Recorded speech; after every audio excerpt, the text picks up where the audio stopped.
بسم الله الرحمن الرحيم. بسم الله الرحمن الرحيم. الحمد لله والصلاة والسلام على رسول الله صلى الله عليه وسلم وعلى آله وصحبه أجمعين. درس دوام هست.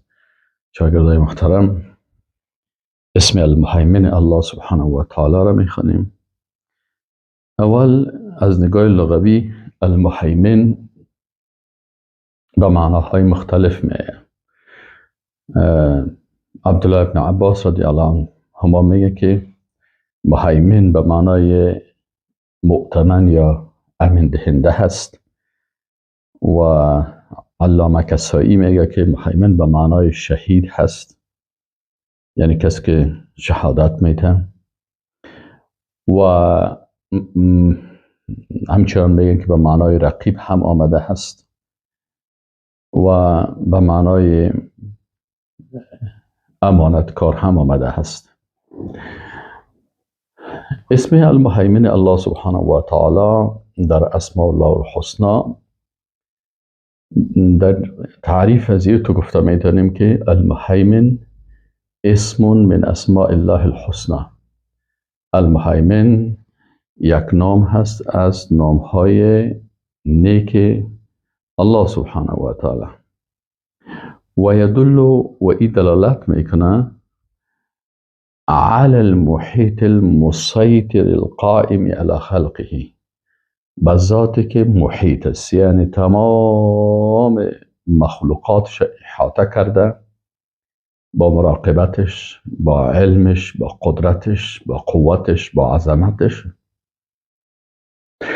المسیطر که سیطره داره، قدرت داره بالای تمام کائنات، بالای تمام مخلوقاتی که هستن.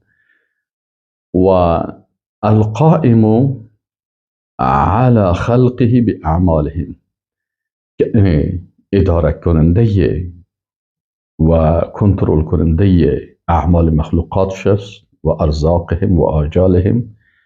اینا را اداره میکنه و کنترل میکنه و مراقبت میکنه. اعمال مخلوقاتش، رزقهای مخلوقاتش، اجلشان که چه وقت مرگشان است، چه وقت زندگیشان هست. و هو الرقیب الشهید، او ذاتی هست که مراقب است و شهید و حاضر هست در هر مجلس، با علم خود، با قدرت خود، با عظمت خود. الحافظ لكل شيء و محافظه کننده هست به هر چیز.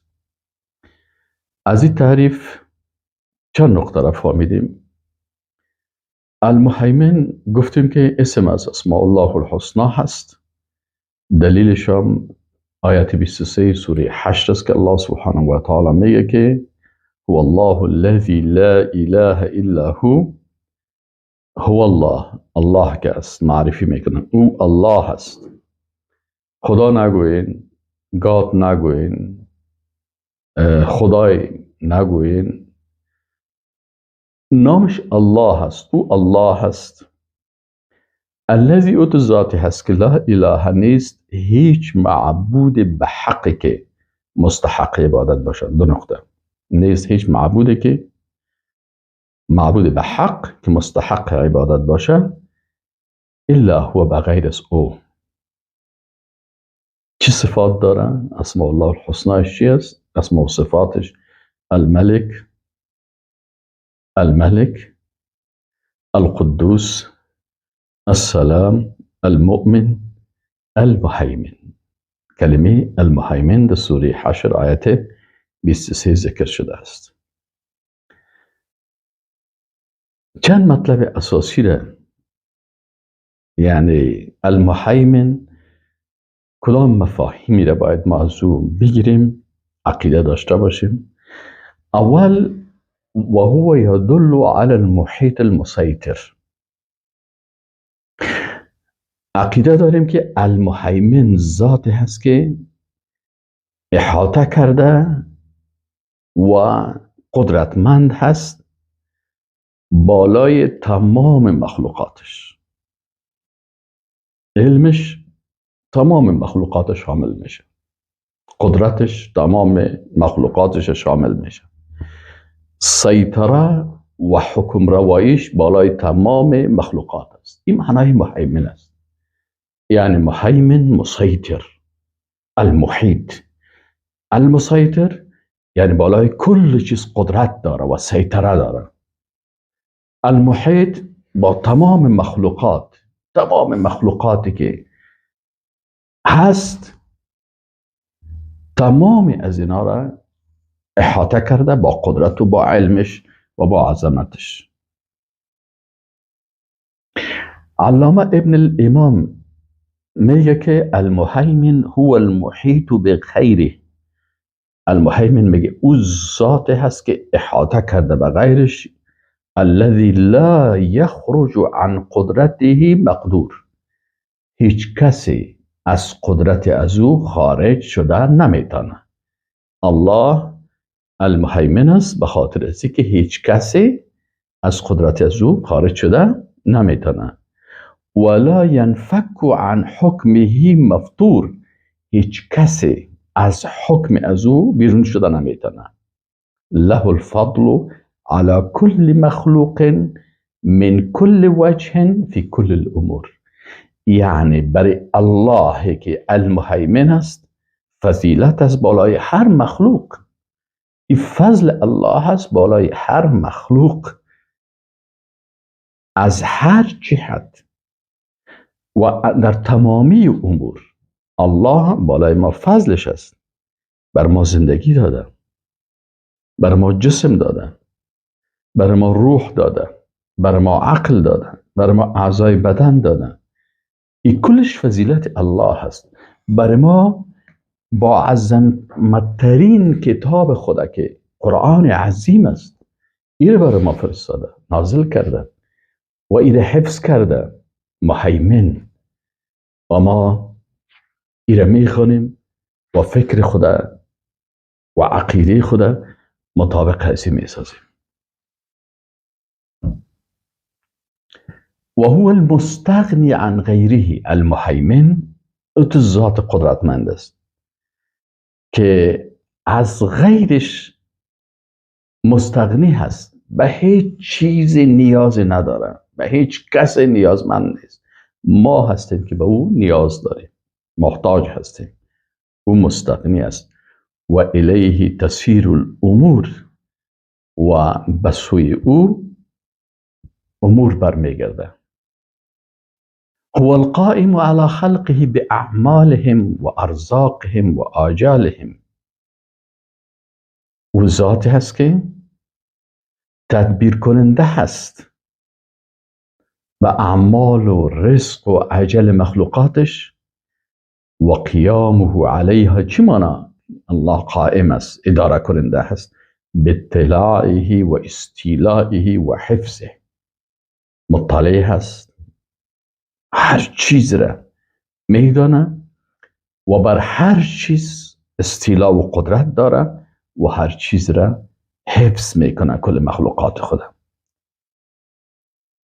فكل مطلع على کنه الامر مستول علیه. هر کسی که مطلع باشه با یک چیز، بالا از او استیلا داره. وقتی مثلا من از این میز خود مطلع هستم، پس بالا از این قدرت هم دارم که بشکنانم میره بانم. و الله سبحانه و تعالی به تمام کائنات، آسمان ها، زمین، کوه ها، دریاها، بحرها، بالا از او عرش، لوح، قلم، جنت، دوزخ، کل زینا، کهکشان ها، سیارات، بالای کل زینا الله مهیمن است. حافظ له فهو مهیمن علیه. حفظ کننده زینا هست، پس بالای زینا مهیمن است. دکتر رضوانی، هر عالم فهمش از اسماء الله الحسنی به مو اندازه ظرفیت خود او رو میفهمه. و برای ما و شما سخن هر عالم مثل یک میوه با لذت جدیدی هست که از هر کدام از او استفاده میکنیم برای شناخت خالق متعال. علامه رضوانی میگه معنی اسم الله المهیمن، میگه اگر میخوایم که معنای اسم مهیمن الله را بفهمین، هو المحیط بخیره، ذاتی که با تمام مخلوقاتش احاطه داره، لا یخرج عن قدرته مقدور، که از قدرت او هیچ کس خارج شدن نمیتونه، ولا ینفک عن حکمه مفتور، هیچ کسی از حکم از او بیرون شدن نمیتونه. مثلا شاید یک کسی سوال بکنه بگه که مثلا یک کافر چطور به حکم الله هست؟ حکم دو قسم است، یکی حکم تکوینی هست، یکی حکم تشریعی.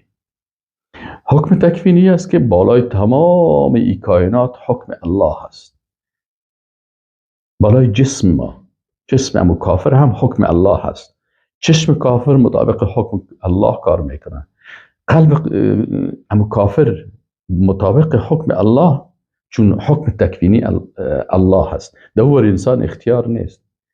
اما در حکم تشریعی که الله برش گفته که شما ایمان داشته باشین، اعمال صالحه بکنین، در این کافر شده.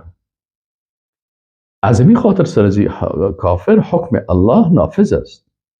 حکم تکوینیش الله الحکیم است، الله مهیمن است، برای از این حکم الله نافذ است. وقتی که تولد میشد الله وقتش برش تعیین کرد. روزی که میموره، اما خطرناکترین دشمن الله که فرعون است و فرعونهای عصر ما و شما هست، این تواقید وقتی که مرگش آمد از جانب الله که فیصله شد، باز تغییر داده نمیتونه، میموره. فلانی نفر مرد، فلانی نفر مرد، فلانی نفر مرد و به این شکل. خب پس فهمیدیم که الله ذات است که او محیط و مسیطر است. محیط به معنای ازی که همه چیز کنترلش داره و بالای کل از اینا قدرت داره که اینا را چی تغییراتی بیاره، چی تدبیری بکنه، چه وقت هستش بکنه، چه وقت نابودش بکنه، چه وقت از بین ببرش. کلش مربوط الله میشه که ذات مهیمن است. دوم، القائم على خلقه باعمالهم و ارزاقهم و آجالهم، یعنی او ذاتی که قائم است، اداره کننده هست به مخلوقاتش، اعمالشان اداره و کنترل میکنه، ارزاقشان، رزقهایشان اداره و کنترل میکنه و اجلهای مخلوقات خود کنترل میکنه. اجل زمین چه وقت است؟ اذا زلزلت الارض زلزالها و اخرجت الارض اثقالها و قال الانسان ما لها. اجل آفتاب چه وقت است؟ اذا الشمس كورت و اذا النجوم انكدرت و اذا الجبال سيرت و اذا العشار عطلت و اذا الوحوش حشر. ببینید هر چیزی از خود یک اجل خاصی داره و یک وقت خاص مشخصی داره که بالاخره با اینمی اجل خود و با این وقتش چی میشه؟ نابود میشه و از بین میره. این بالای ازی که قدرتمند هست الله سبحانه و تعالی. سوم نقطه که در این اسم المهیمن بفهمیم که و هو الرقیب الشهید الحافظ لكل شيء. اول المحیط بود، المسیطر. دوم القائم، اداره کننده به تمام آجال و ارزاق و تمام امور مخلوقاتش. و سوم مراقب هست، الرقیب. المهیمن یعنی ذاتی که با امو قدرت و با امو سیطره و با امو احاطه و با امو اداره که داره، مراقب هست، هر چیزی رو مراقبت میکنه.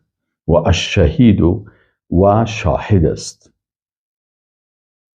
3 نفر باشه، چهارمی از اینا که از مجلسشان آگاه هست الله سبحانه و تعالی هست.